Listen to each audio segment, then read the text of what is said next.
Bonjour, bonsoir mesdames et messieurs. C'est toujours un plaisir de savoir que vous êtes nombreux à travers vos téléphones, à travers vos télévisions, à travers vos petits tablettes. Et aujourd'hui, l'actualité continue toujours à nous obliger de courir derrière l'information. Et aujourd'hui, spécial dans cette émission de Plateau des Excellents, qui est bien présentée par Dazoflex. Vous avez l'habitude de nous suivre à travers l'internet, à travers aussi notre collaboration qui s'est fait au niveau de Kinshasa.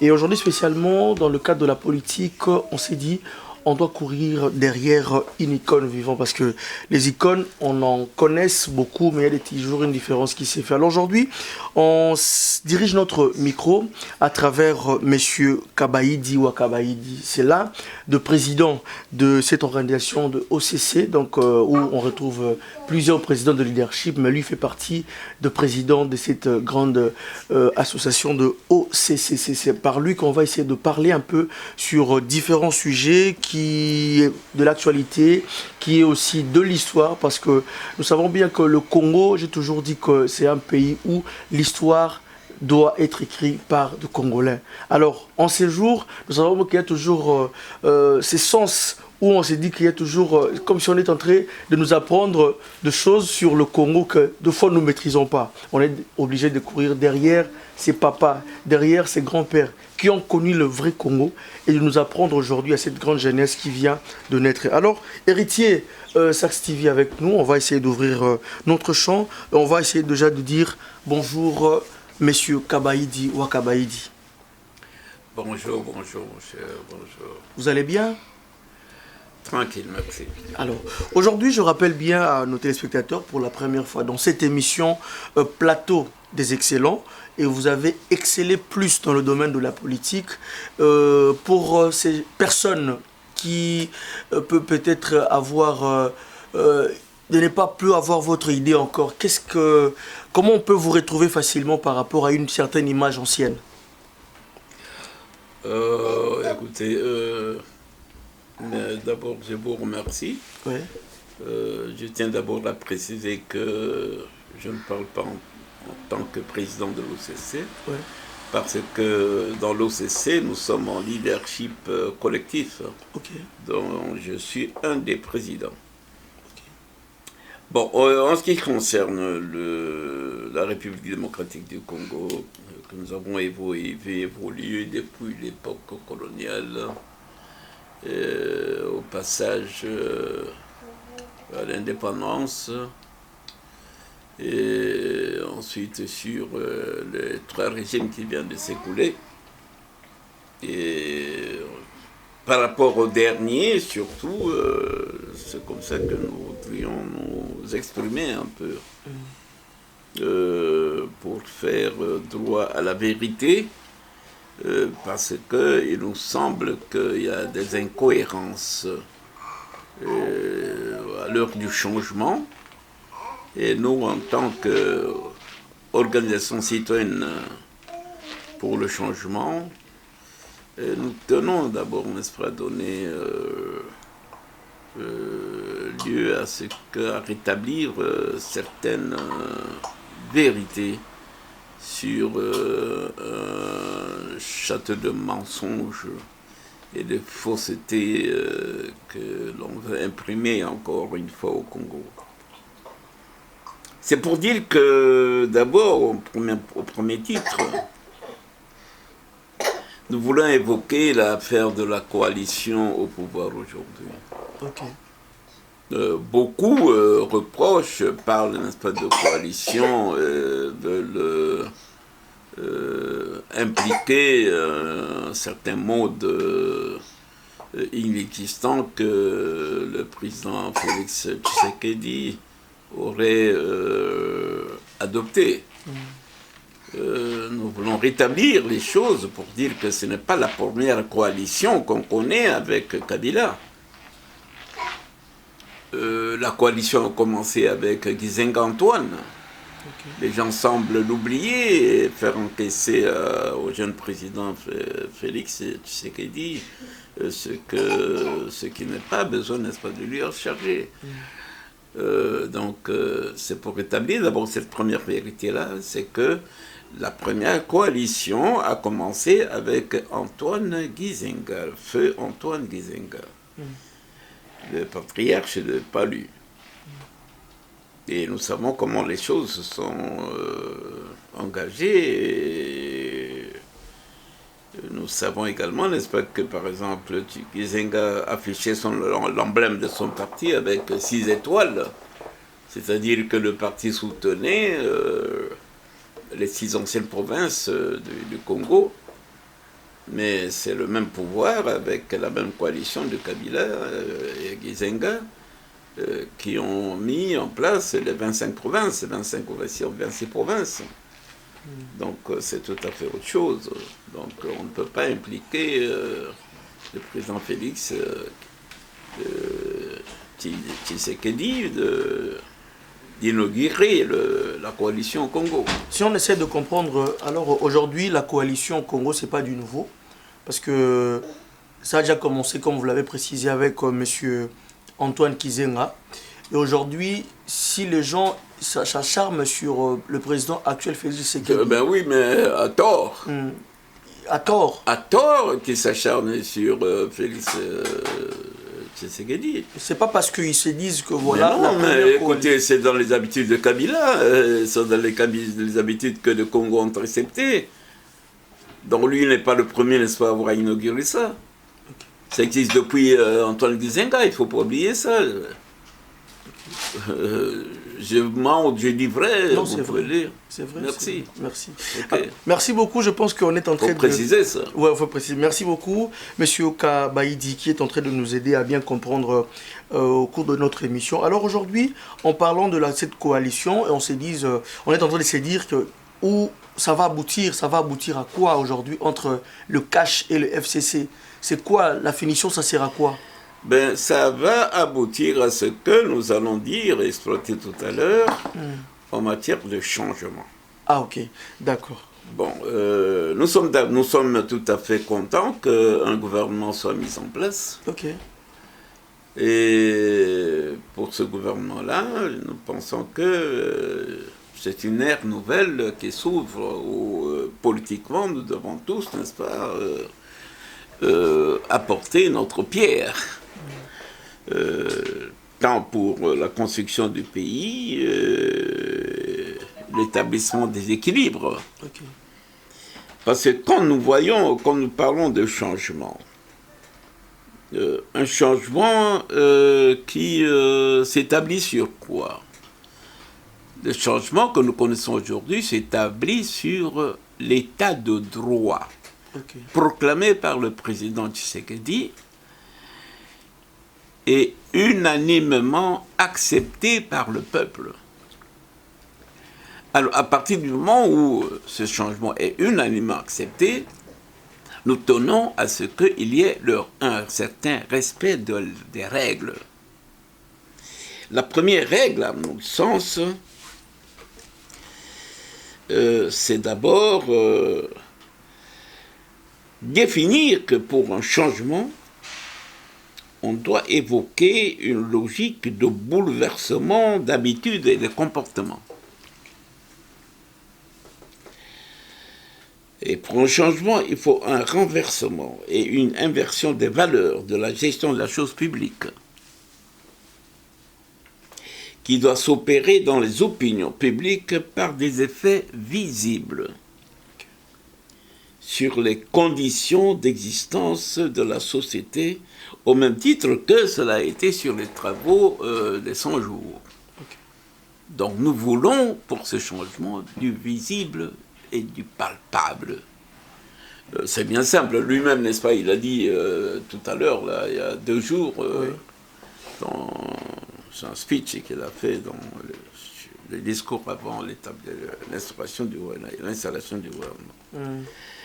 Donc c'est ce que nous cherchons. Alors nous disons que pour ces changements, il y a des règles.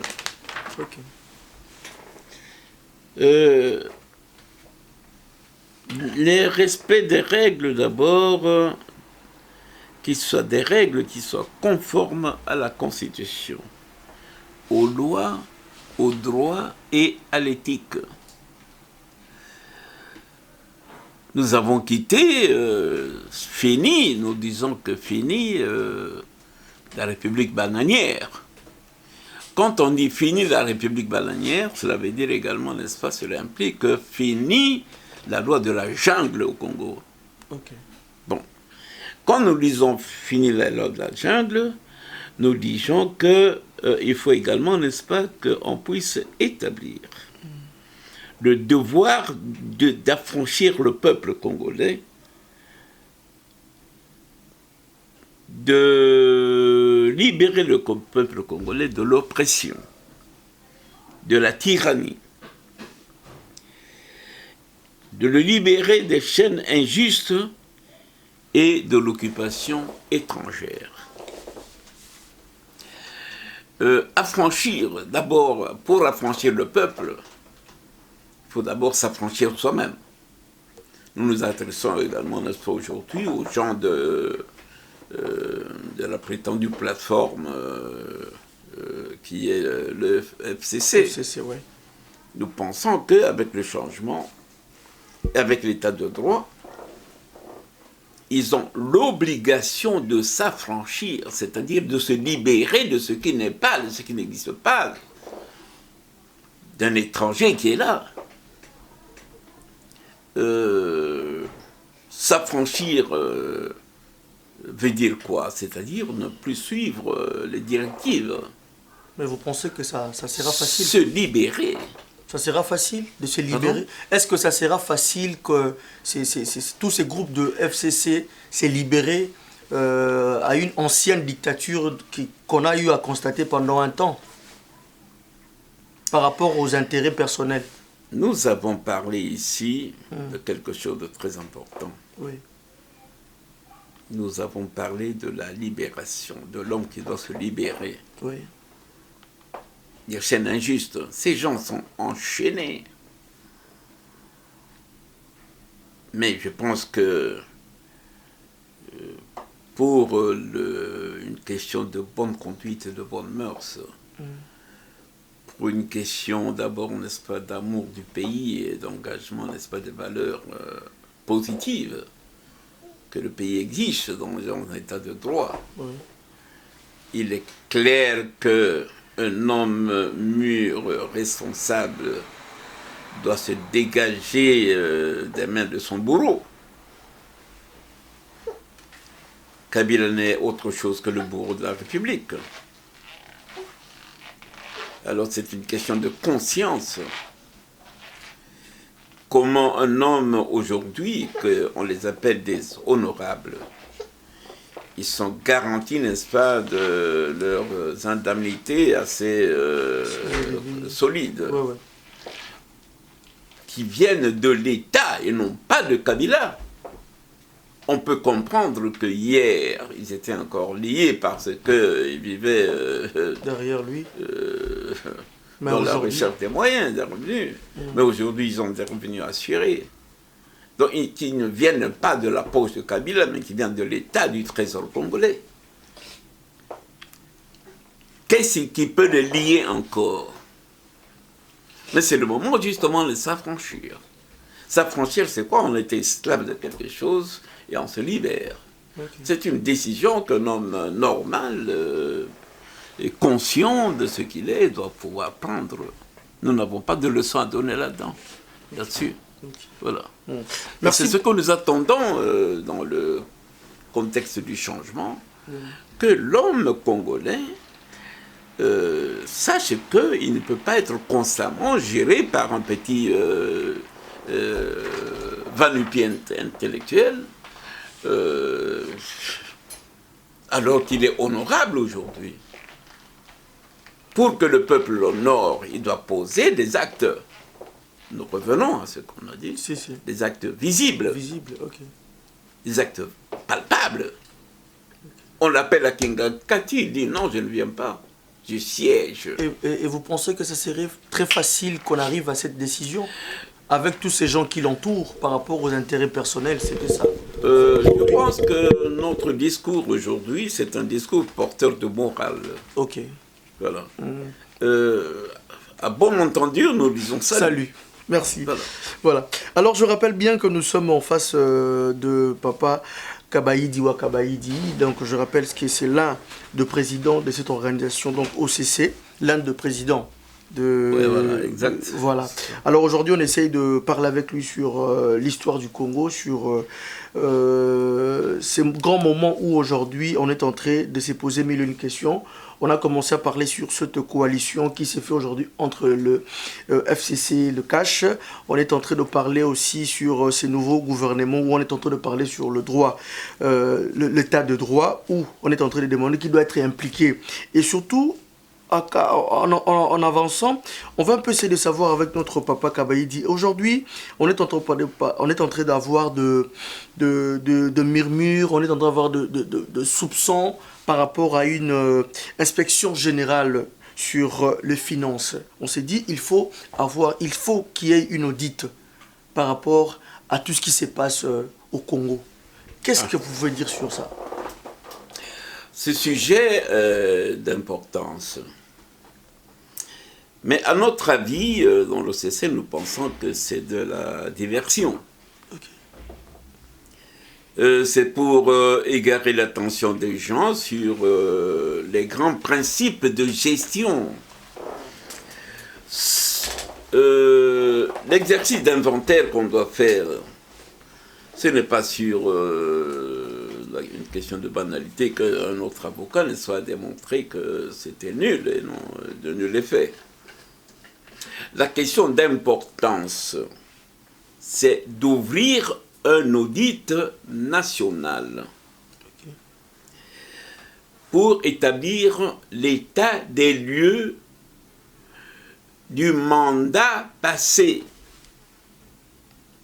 L'exercice à faire, c'est un audit national de mandat à mandat. On sort de mandat, il faut que nous puissions connaître, qu'on nous fasse état de l'état des lieux sur l'exercice passé. Et ces gens du FCC ont brandi l'article 165 de la Constitution, mais nous sommes d'avis qu'il faut aborder cet article-là sur le mandat passé. Exploitons un peu ensemble l'article 165 de la Constitution, s'il vous plaît. Qu'est-ce que l'article 165 nous dit? On va essayer de lire ensemble avec nous. L'article 165 de la Constitution évoqué par le FCC dit ceci. Ok. Sans préjudice des autres dispositions de la présente Constitution, il y a haute trahison lorsque le président de la République a violé intentionnellement la Constitution ou lorsque lui ou le Premier ministre sont reconnus auteurs, co-auteurs ou complices de violations graves et caractérisées des droits de l'homme, de cession d'une partie du territoire national. Donc nous soulignons dans un premier temps, au premier paragraphe, violation grave et caractérisée des droits de l'homme. Mais nous savons que il est inscrit dans le mandat de Kabila. D'ailleurs lui-même, sur le grand sujet, n'est-ce pas, de bonnes mœurs,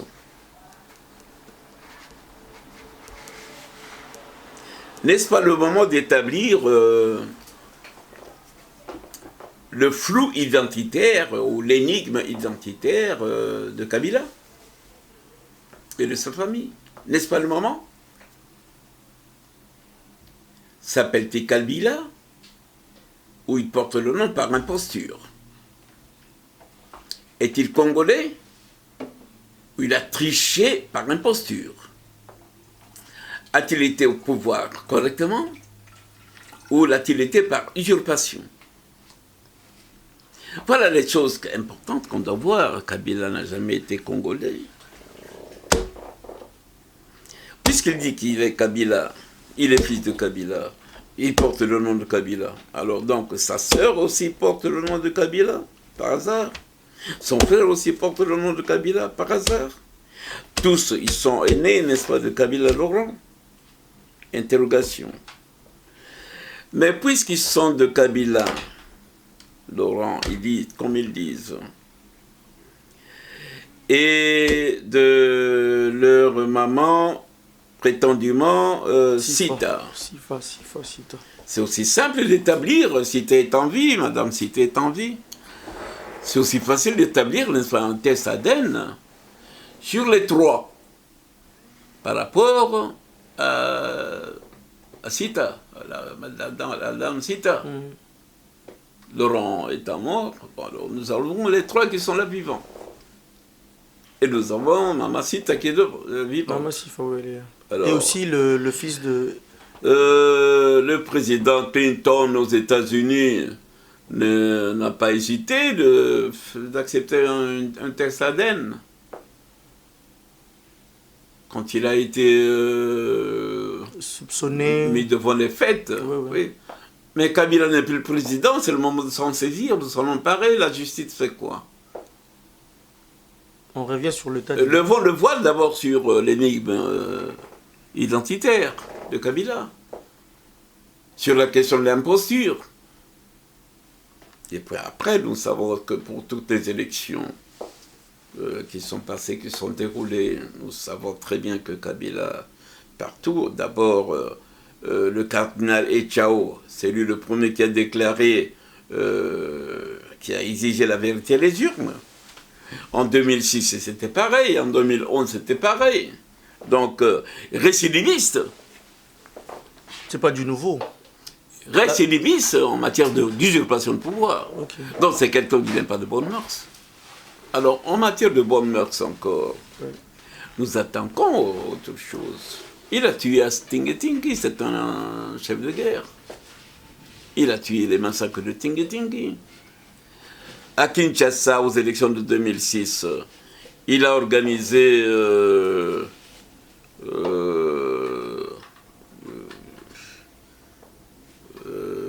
comment on appelle ça, il a menacé les ambassadeurs à la résidence de Jean-Pierre Bemba.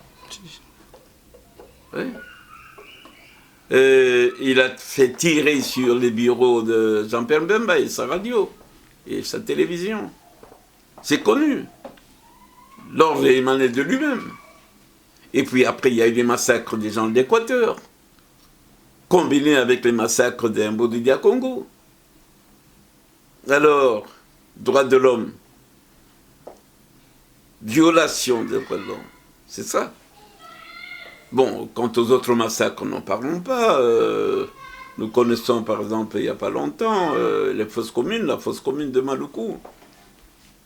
Et combien y a-t-il de fosses communes dans sa base militaire de Kingakati? C'est là où on a tué un jeune militant, combattant qui est parti de Bruxelles ici. Alors, il y a tant et tant de choses. Il y a eu les fosses communes, hein. Il y a eu le massacre des chrétiens, il y a eu les violations, n'est-ce pas, des lieux saints. Au 11 décembre, en 2011, au Kivu et tout. Mais écoutez, il a signé avec, en 2008, il a signé avec Kagame un accord pour investir les officiers rwandais au grade les plus élevés dans le Kivu. En 2008, ils se sont mis d'accord pour l'épargner, comme ça, pour l'épargner de choses de, comment il s'appelle encore ici,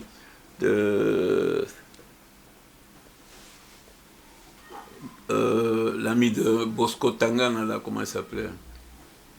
L'ami de Bosco Tangana. Que Kagame a pris en protection chez lui. Kundabatware. Kundabatware, oui. Voilà. Parce qu'il avait peur de Kundabatware. Bon, Kagame lui a donné des assurances. Il a pris Kundabatware chez lui. Alors que les deux, Bosco Tangada et Kounda Batouare, étaient accusés, n'est-ce pas, avaient un mandat, n'est-ce pas, d'arrêt. Bon. Obstruction à la justice. Ça, c'est Kabila. Mais quand ils ont un secret commun aujourd'hui avec Tambwe Mwamba qui vient de mettre là, mais c'est Tambwe Mwamba qui a été signé cet accord-là. Et mais par là, M. Kabaïdi, vous ne trouvez pas que ça représente un danger permanent pour le président actuel Félix Tshisekedi? Avec tout ce que vous êtes en train de nous apprendre aujourd'hui, vous ne pensez pas que c'est un danger avec cette coalition? C'est là où qui crée un peu une crainte par rapport à cette population, par rapport à ces citoyens congolais qui se disent que le président est exposé? Nous avons justement réagi, nous avons sorti un article à Kinshasa sur ce point-là. C'est la question de la subordination de la justice congolaise. Mais cette justice, elle est gérée par qui? Ben oui, mais la justice congolaise ne participe pas à l'état de droit. Pourquoi? Ah ben alors, c'est la question. Le président de la République a droit à changer toutes les cours et tribunaux. Okay. C'est qu'on peut comprendre que cet état de droit qu'on attend au Congo, ça veut dire que cet état de droit qu'on entend au Congo avec cette justice ne peut pas aboutir aujourd'hui facilement. L'état de droit, justement, c'est l'affaire de tout le monde. Mais tant que la justice est encore corruptible... C'est une question, non, c'est une question que tout le monde s'inscrive dans l'état des droits proclamé et unanimement accepté. Tout recul, tout écart, toute marginalisation, eh bien, doit être prise en compte. Okay. Oui. C'est-à-dire que, oui, ce que nous disons, vous avez peur et tout. Moi, je pense que c'est ça, justement, la question de féliciter le jeune président. Lui, il n'a pas peur, il n'a pas eu peur, il a affronté. Le jeune président Félix Tshisekedi. Non, parce que c'est vous qui éprouvez la peur. Oui. Mais lui, il est devant la peur. Il a pris en charge la peur de tout le monde. Okay. C'est des valeurs que peut-être... qu'on ne peut pas comprendre aujourd'hui. Comme ça, que les gens ne comprennent pas. Okay. Ce que mon fils l'a fait, c'est une grande responsabilité. Nombreux appellent ça une humiliation. Alors il a pris en charge l'humiliation nationale qu'il porte sur lui. C'est comme Jésus a porté la croix. C'est exactement pareil. C'est comme les martyrs qui acceptent de mourir pour une cause. C'est ça qui est brillant, c'est ça qui est valeureux. Vous avez peur. Et oui, mais il prend la peur sur lui, il y va. Croyez-vous qu'il n'a pas pesé? Il a bien pesé. Il a bien pesé, mais il a pris en charge. C'est ça qui est valeureux. C'est ça qui est digne. Il est loin, il est très loin, mais il porte la croix de tous. Merci beaucoup, Monsieur Kabaïdi. On est en train, petit à petit, d'arriver aussi... Donc, nous n'avons pas fini. Ouais. À la Constitution. Ok. Il y a cession d'une partie du territoire national. Mais justement, territoire national, s'il vous plaît, Kabila avec la coalition Antoine Gizenga, il y a le territoire de Kayemba qui est parti. Jusqu'à présent. On veut effacer ça, on veut qu'on n'en parle pas, on doit en parler en tant que son bilan du mandat, de son mandat. Il y a eu cession du territoire. Il a prêté serment, lui Kabila, de veiller à l'intégrité du territoire. Okay. Mais alors où est parti Kayemba? C'est ça l'article 165. 165. il y a atteinte à l'honneur ou à la probité, notamment lorsque le comportement personnel du président de la République et du Premier ministre est contraire aux bonnes mœurs. Nous avons parlé des bonnes mœurs, Ouais. nous avons parlé des droits de l'homme, ou qui sont reconnus auteurs, co-auteurs ou complices de malversation, de corruption ou d'enrichissement illicite. Ah oui, mais malversation, c'est vrai.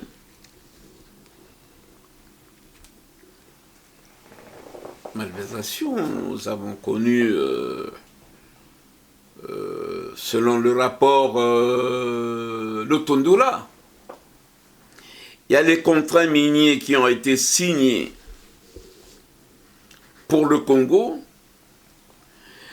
mais dont une partie de l'argent a été destiné au Rwanda.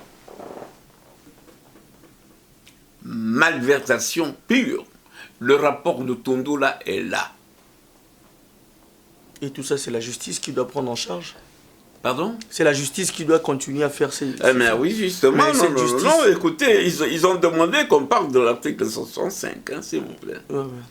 S'il manque des éléments, je cite les références et les éléments. Je ne suis pas en train de parler en l'air. Ok. Le rapport Lutundula est là qu'on exploite, et le rapport Lutundula, s'il vous plaît. Mais pourquoi... Et dans le rapport Lutundula, la malversation, les malversations sont là. Mais pourquoi c'est étouffé alors? Pardon? Pourquoi on étouffe le rapport de M. Le rapport Lutundula n'a jamais été étouffé. Le rapport Lutundula a été présenté au Parlement, s'il vous plaît. Mais présenté, mais pas mis en pratique. Ah, mais non, mais mise en pratique, maintenant, c'est le Parlement passé. Et c'est les autres institutions, la subordination de la justice, je vous ai dit. Ouais. En ce cas-là, avec le rapport Lutundula, même avec les crimes, il devait avoir normalement ce qu'on appelle la saisine d'office des causes des tribunaux. C'est ça qu'on attend. Là, ce qu'on attend, on ne doit pas attendre, on doit le dénoncer. Nous dénonçons. Oui, être dénoncé, mais avec des résultats. Après la dénonciation. C'est quoi le résultat? Écoutez, nous sommes en train de faire un bref aperçu du mandat passé. Ok. Oui.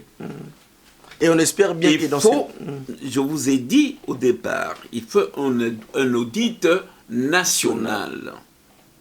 De mandat à mandat. Ok. Nous n'allons pas, le peuple n'a pas lieu de se divertir parce qu'on est en train de le divertir. C'est la diversion pour aller voir 15 millions. Là, nous allons parler maintenant d'un aspect des milliards, s'il vous plaît. Ok. Bon. La corruption c'est clair. Hein. Quand les gens du FCC vont à Kingagati, on parle de motivation. Oui. On les appelle pour la motivation. Oui. Bon. Alors, exploitez ce terme. Hein. C'est pour motiver. Et regardez-les dans leur poche. Si ce n'est pas dans leur poche, dans leurs chaussettes, ce qu'ils prennent, ce qu'ils sortent avec, en partant de Kingagati. Voilà. Mais il y a une question par hasard. Alors, le corrupteur, c'est qui? C'est qui? Mais il y a une question où la jeunesse peut se poser aujourd'hui, papa.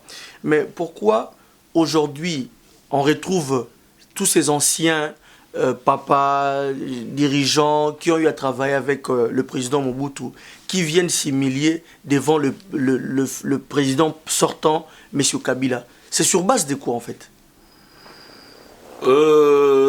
Il est difficile de juger de l'homme. Il est très difficile de juger de l'homme. Nous connaissons cette situation. Nous avons eu même certains collègues qu'on a rencontrés assez à Bruxelles, à qui on a posé la question, que faites-vous là-bas? Et ce sont des questions qui sont demeurées sans réponse. C'est une question de dignité, bon, liée à ce qu'on appelle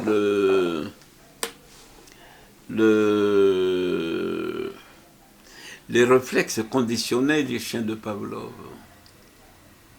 C'est pavlovien.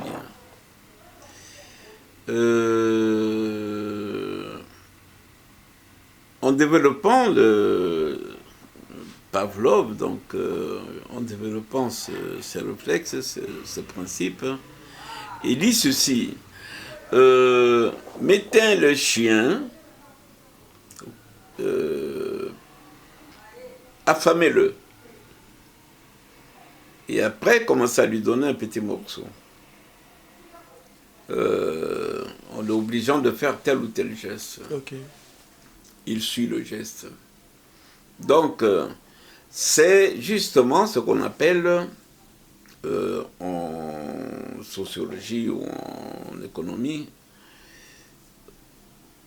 ce ne date pas d'aujourd'hui seulement au Congo, Okay. même ici en Europe on l'a fait. On commence par paupériser le peuple. Et alors après on lui dit dansez, faites tel geste. Il suit. Alors les chefs, les dirigeants des groupes, c'est eux qu'on prend en premier pour faire danser. Donc c'est pavlovien. Les réflexes des chiens de Pavlov, les réflexes conditionnés des chiens de Pavlov. C'est comme ça que ça se passe pour dresser les bêtes et les fauves dans les cirques et tout. Voilà. Mais alors aujourd'hui, dans la même lignée, ça se voit qu'aujourd'hui, on ne peut pas alors s'attendre à une nouvelle génération consciente. Ça sera un peu compliqué parce que cette génération a déjà une image de savoir que nos papas, nos grands-pères, arrière-grands-pères ont pu évoluer dans la corruption. J'ai l'impression que, tel que vous présentez les choses, c'est ça qui est dangereux aussi aujourd'hui. Le conflit des générations. Comme si le fait d'être jeune, apporter un sang nouveau, voulait dire qu'on apporte nécessairement, n'est-ce pas, une amélioration. Attention, attention, attention, c'est là où il y a des réserves à émettre. Okay. La jeune génération peut venir avec des bonnes idées, mais peut être beaucoup plus rapace que ceux qui ont mangé avant.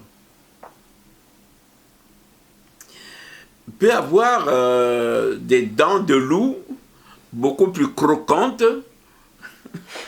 mordantes, que ceux qui n'avaient plus d'odeur. D'ailleurs, c'est bien simple. Il est dit en français, si jeunesse savait et si vieillesse pouvait. Oui. Voilà ma réponse. Merci beaucoup, je pense qu'on essaie de... Donc c'est comme ça qu'à mon avis, pour répondre à votre question, merci. Il faut nécessairement combiner les deux. Merci beaucoup. Alors je rappelle encore, donc M. Kabaïdi est avec nous. Je pense que vous voulez aller très vite. Oui. Parce qu'il reste encore un mot ici. Non. Je veux qu'on finisse. Toujours sur le deuxième, la corruption, on a parlé. Oui. Nous avons parlé de malversation. Nous avons parlé de corruption, nous avons parlé, le paragraphe continue, ou d'enrichissement illicite, c'est-à-dire enrichissement sans cause. Je souhaiterais simplement, n'est-ce pas, sur ce plan-là, qu'on puisse un peu nous fixer sur ce que une famille, au nom de Kabila, s'est enrichi tout d'un coup. Qu'on nous précise, par exemple, comment la sœur Kabila, elle s'appelle Jeannette, ou quoi? La jumelle, Oui. Alors, comment elle a pu s'acquérir le building de Feu Lito sur le boulevard de 30 jours? Une justification. Sans ressources connues. Sans revenus connus, tout d'un coup. On rajoute aussi son petit frère Zoé. Oui, l'hôtel dans le complexe de l'Athénée de la Gombe. De la Gombe, là, où il y a eu l'argent. Bon, lui-même Kabila. Mais des villas, hôtels et résidences en Tanzanie. Comment? Des stades. Et les comptes dans les paradis fiscaux. Comment? Il est devenu milliardaire. Comment? On ne pose pas de questions. Le rapport audit national de mandat à mandat. Voilà. Aujourd'hui, il se prélasse, il est compté par les milliardaires du monde. Et on oblige la République, notamment les Américains, à aller s'endetter à la Banque mondiale. Le Fonds monétaire international est là. Mais non. Nous avons de l'argent, on récupère l'argent de Kabila, les milliards qu'il a payés à la République. Ça vaut plus que les 15 millions, s'il vous plaît. Ces milliards-là, on ne peut pas les tous étoffer. Enrichissement sans cause. La dernière en date, on montre sur les réseaux un grand bateau qu'il est en train de construire. On dit qu'il a construit ça en un mois. Et en un an. C'est très bien. Alors, si c'est un an, ça tombe très bien. Il n'avait plus à exercer le mandat. Donc, il a pillé la République en règle encore. La question fondamentale est quoi? Vous posez la question de vous soucier du fait que peur, machin, tout ça. Non, non, non. La raison fondamentale est que les gens, une majorité factice a été installée dans les institutions parlementaires, au gouvernement et partout. Ok. Pourquoi? Pour abriter Kabila, simplement, de toute poursuite. Pour abriter Kabila. Nous qui vous parlons ici en tant que OCC, nous sommes devant le tribunal, la Cour pénale internationale, depuis plus de 3-4 ans. Nous sommes devant la Cour pénale internationale, qui nous a répondu d'ailleurs. Mais aujourd'hui, nous sommes devant un fait. C'est que Tangana Bosco a à l'époque de Mobutu, par exemple, l'inspection générale des finances était autonome et dépendait de l'administration de l'État. Pourquoi Kabila a affecté l'inspection générale des finances à la présidence de la République? Cela pose question. D'où sur l'enrichissement sans cause illicite, nous demandons qu'on établisse, qu'on ouvre un chapitre dans le cadre de l'audit national du mandat passé, le mandat de Kabila, 18 ans ou 17 ans, la question relative aux recettes des contrats miniers.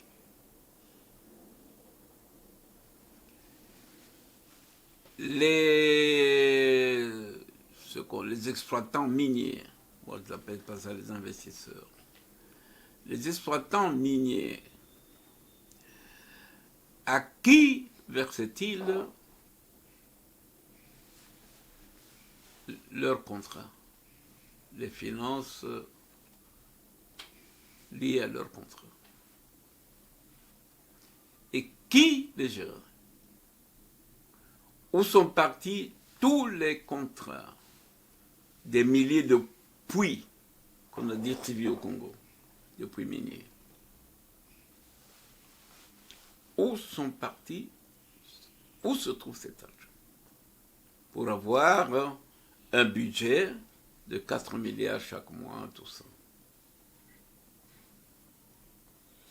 C'est ça que nous voulons savoir dans le premier temps.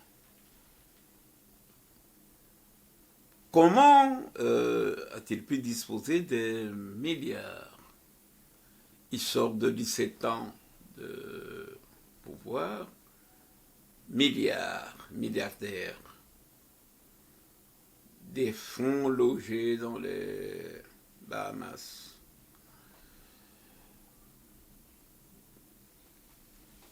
Est-ce qu'on peut faire le compte? Je pense qu'il est de devoir. Quand nous disons respect de la Constitution, et respect des lois, et respect du droit, et respect de l'éthique, eh bien alors, ça comprend tout. Là, nous soulignons sur le fait d'un audit de mandat, un audit national de mandat à mandat. C'est ce qu'on doit adopter comme mode de conduite pour chaque mandat au niveau de la République démocratique du Congo. Que chacun soit responsable de ses actes. Merci beaucoup. Merci beaucoup, Monsieur Kabaïdi. Je pense que c'est avec plaisir qu'on a eu à partager un moment avec vous. Nous savons que nous courons derrière les temps, mais on va toujours revenir au cas où on aura encore beaucoup de questions à vous poser. On va toujours revenir, mais qu'est-ce qu'on peut retenir aujourd'hui? On a eu à parler sur beaucoup de sujets. Et qu'est-ce que aujourd'hui on peut retenir sur cette arrivée selon vous? Aujourd'hui, d'ici quelques jours, le président de la République, Félix Tshisekedi, sera ici à Bruxelles. Un mot. Oh, mais je pense que les Congolais, ceux qui veulent construire le pays, Oui. doivent l'accueillir. Hein. J'ai lu quelque part dans les réseaux aujourd'hui que les Congolais propres doivent accueillir le président Tshisekedi. Eh bien, je pense que, moi je dis simplement que les Congolais, parce que pour nous, un de nos objectifs statutaires, c'est la promotion d'une classe de bâtisseurs. Okay. Donc, ceux qui veulent bâtir le Congo, parce que nous ne voyons pas les petits tralala qui se font là. Il y a eu beaucoup de choses, on n'en parle pas, bon, on en parlera peut-être un jour. Il y a eu beaucoup de bruit sur les élections, par exemple. Non, c'est pas constructif, ça. Hein? Les gens ont voulu croire que le pouvoir, la démocratie, c'est dit quoi? C'est le pouvoir émane du peuple. Ouais. Alors, les gens qui sont allés à Genève, par exemple, est-ce qu'un milieu d'affaires peut constituer un cadre légal ou légitime pour désigner un président de la République? Non, je pense qu'en démocratie, c'est le peuple. C'est le peuple qui désigne. Ce n'est pas un cadre d'homme d'affaires. Ouais. Alors, quand on voit ces images-là, ça fait honte. Ça fait très honte, Genève, là. On aligne, soi-disant, les candidats présidentiels, le président de la République. On les aligne devant une tribune, ils sont là debout, comme des élèves ou quoi, je ne sais pas. Et sur les fauteuils, les hommes d'affaires, les Glencore et machin, tout ça, pour tester. Non, écoutez, ça ne fait pas bonne figure, ça ne fait pas bonne image, ça, pour une république. Hein. Donc, les gens qui ont fait ça, ils doivent se mordre un peu les doigts, ils ont voulu rabaisser la République, c'est une honte. C'est une honte. En tout cas. Et tout comme aujourd'hui, nous devons dire également, n'est-ce pas, qu'à l'avenir, pour ceux qui vont se dresser, à l'avenir, les gens commencent à parler, n'est-ce pas, par exemple, les évêques des protestants disent que, voilà, écoutez, ils veulent examiner comment corriger les élections, le processus électoral. Les évêques catholiques disent que voilà, on doit respecter, n'est-ce pas, les termes et tout, les délais et tout. Non. À présent que nous avons un gouvernement pour le changement, la priorité, la toute priorité, c'est d'abord le retour des réfugiés autochtones congolais dans leur territoire d'origine. d'abord ça. Ils sont dans les camps de concentration, ils sont dans les camps, on dit des camps de réfugiés. Ces camps sont similaires aux réserves des Indiens en Amérique. Et c'est comme ça que les Américains ont pris le territoire américain. C'était un territoire indien à l'origine. Donc, au fait, c'est pour aider les Rwandais à occuper le territoire. Donc, la résolution qui a été prise au niveau de Sun City en 2002, il a été prévu un dispositif le principe du retour des réfugiés dans leur territoire d'origine. Maintenant, on a confondu, on a pris comme territoire d'origine, on a pris les Rwandais pour occuper les territoires. Et les Congolais sont devenus, n'est-ce pas, des réfugiés. Il faut arrêter ça. Donc la première préoccupation doit être d'abord le retour des Congolais autochtones, des réfugiés autochtones, internes et autres, dans leur territoire d'origine. C'est alors que nous sommes contents. C'est alors qu'on peut commencer le processus. Alors ce processus doit commencer par quoi? D'abord par l'établissement d'un registre national d'identification des personnes physiques nationales et étrangères. On doit faire la différence. Bon. Ce qui veut dire que les questions qui s'opposent à Minembwe, les questions qui s'opposent à Massissi, les questions qui s'opposent à n'importe quoi, il faut une bonne lecture. Nous avons des documents qui prouvent que au Congo, on n'a jamais, les Banyamulenge n'ont jamais été listés parmi les ethnies du Congo. Alors aujourd'hui, le danger, c'est quoi? Il y a un ministre qu'on affiche, son nom c'est Rouberois, chef de guerre, s'il vous plaît. Chef de guerre. Qu'on affiche ministre de, je sais pas moi quoi,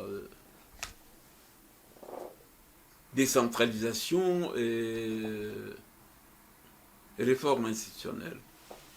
Attention, la décentralisation est terminée déjà. C'est quoi ce poste?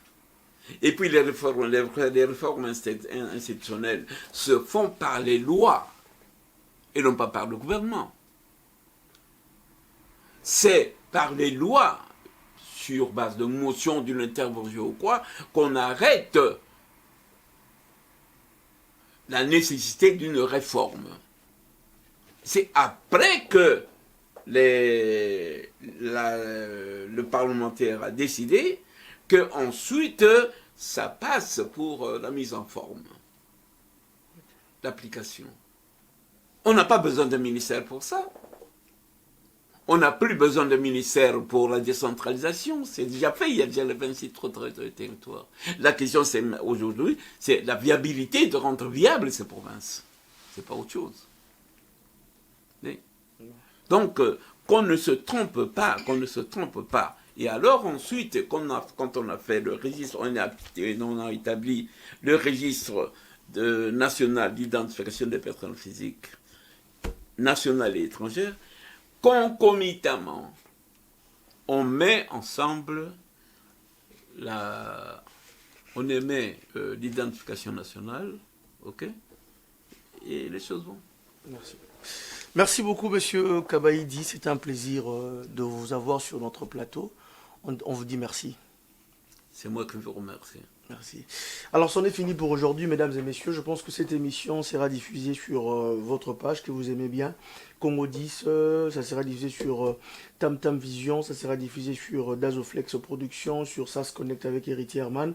Et côté congolais, je demande toujours un partage qui fera que l'information arrive. Aujourd'hui, la jeunesse congolaise doit être debout, doit comprendre l'histoire, parce que l'histoire doit être expliquée par nos vieux, par nos papas, par nos arrière-grands-pères, par de vrais Congolais. Alors, nous savons bien que d'ici quelques jours, il y a le président actuel qui sera ici en Belgique. Nous demandons vraiment massivement que tout le vrai Congolais d'être là pour un peu éviter la distraction. On doit être là pour soutenir, avoir de bons projets pour un Congo meilleur. On se retrouve prochainement pour un nouveau numéro. Ciao. Un dernier mot, je voulais dire que, parce que vous m'avez posé la question sur l'arrivée du président Chilombo, Tshisekedi, Oui. eh bien, non, je lance un appel à ce qu'il soit accueilli de manière massive et positive. Okay. Parce que c'est quelqu'un qui prend des risques pour le Congo. C'est quelqu'un qui affronte des difficultés vis-à-vis de l'occupation étrangère, ce qui est une réalité. Et alors, sincèrement, il faut l'accueillir et l'applaudir et lui réserver un bon accueil.